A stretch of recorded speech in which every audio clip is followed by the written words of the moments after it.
এই বয়স নিয়ে কথা কইস না। আমার বয়স কিন্তু তেমন হয় নাই, সামনে মাসে 35-এ পড়বো। সামনে মাসে তোমার 35? হ্যাঁ, তা আমি কি মিথ্যা কথা বলতেছি?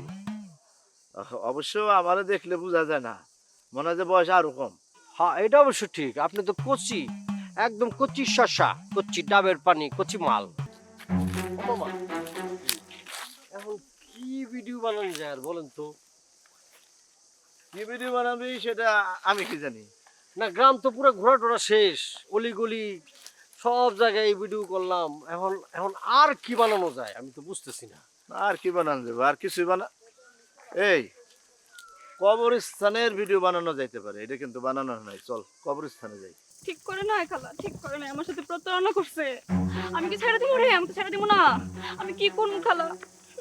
একদমই ছাড়বি না, ওর উপরে প্রতিশোধ নিবি। এটা একটা বিহিত করতে হবে, এটা একটা কথা হলো। ওকে একটা উচিত শিক্ষা দেওয়া উচিত। আচ্ছা মামা, গ্রামে এত জায়গা থাকতে হঠাৎ করে তোমার কবরস্থানের কথা মনে হইলো কে? অবশ্য কবরস্থানের কথা মনে হওয়ার এই স্বাভাবিক, বয়স তো আর কম হয় নাই। মামা, এই বয়স নিয়ে কথা কইস না। আমার বয়স কিন্তু তেমন হয় নাই, সামনে মাসে 35-এ পড়বো। সামনে মাসে তোমার 35? হ্যাঁ, তা আমি কি মিথ্যা কথা বলতেছি? অবশ্য আমারে দেখলে বোঝা যায় না, মনে হয় যে বয়স আরো কম। হ্যাঁ, এটা অবশ্য ঠিক। আপনি তো কচি, একদম কচি শসা, কচি ডাবের পানি, কচি মাল।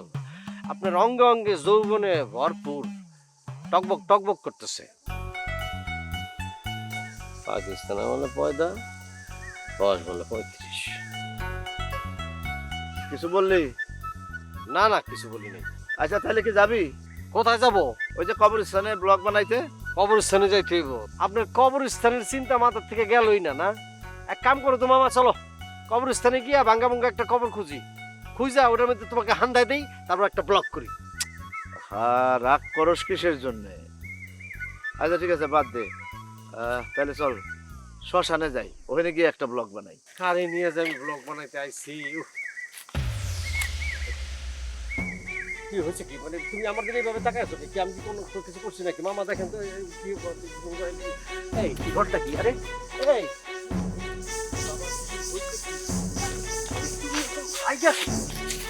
কি ঘটনা কি? তুমি সবার সামনে থেকে এইভাবে টাইনা নিয়ে আসলে কেন? এত রাগ কেন? কি কি হয়েছে? তুমি বুঝতেছো না? না আমি রাগ করতেছি, তুমি বুঝতেছো না? না, তোমারে আমি কইছি যে তুমি একটা চাকরি করো, নইলে একটা ব্যবসা করো, নইলে টাকা ইনকাম করার একটা রাস্তা পাইছে না। তুমি কি করলা? তুমি গ্রামের মহিলা গোসল করার ভিডিও বানাইতেছো। হ্যাঁ, না না, ভিডিও না তো, আমি তো ব্লগ বানাইতেছি, ব্লগ। তোমার কথা শুনি তো আমি এইসব কাজ শুরু করছি। আমার কথা আমি তোমারে কইছি, আমি তোমাকে কইছি মর্জিনা ভিডিও গোসলের ভিডিও করে, আর আমি কইছি? ও আরে না, ওই হয়েছে কি, মানে আমি ওই ব্লগ বানানোর জন্য এটা হয়ে মানে হয়েছে কি, আমাদের সাবজেক্ট ছিল, ব্লগের সাবজেক্ট ছিল ন্যাচারাল একটা সাবজেক্ট। হ্যাঁ, নদী নালা খাল বিল পুকুর। মর্জিনা ভাবি। না না না, মর্জিনা ভাবি না, মর্জিনা ভাবি ছিল পুকুরে।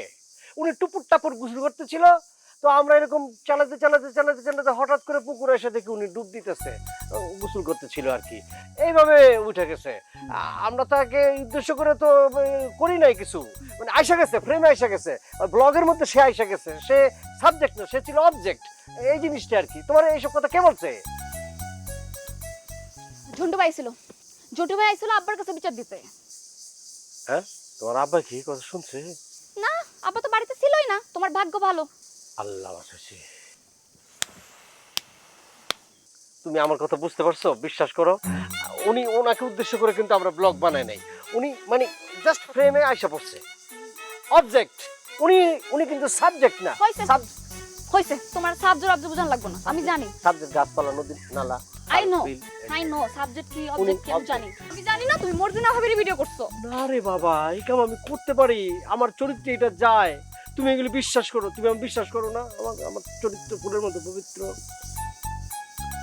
তোমার কথাটা কে বলছে সেটা বলো। ঝন্টু ভাই, কইছি না কয়বার কম এক কথা। এ হলো ঝর্ণার ফ্যামিলি আর এ হলো বর্ণার ফ্যামিলি। বর্ণার পিন্টু পড়াশোনায় চ্যাম্পিয়ন। ভাষা দিবস কবে? 21শে ফেব্রুয়ারি। ঝর্ণার রিন্টু রাজউদ্দৌলাকে কে মেরেছিল? আমি মারিনি স্যার। দুজনের বাসাতেই একই রকম রান্না হয়। আসলে রহস্য লুকিয়ে আছে লবণে।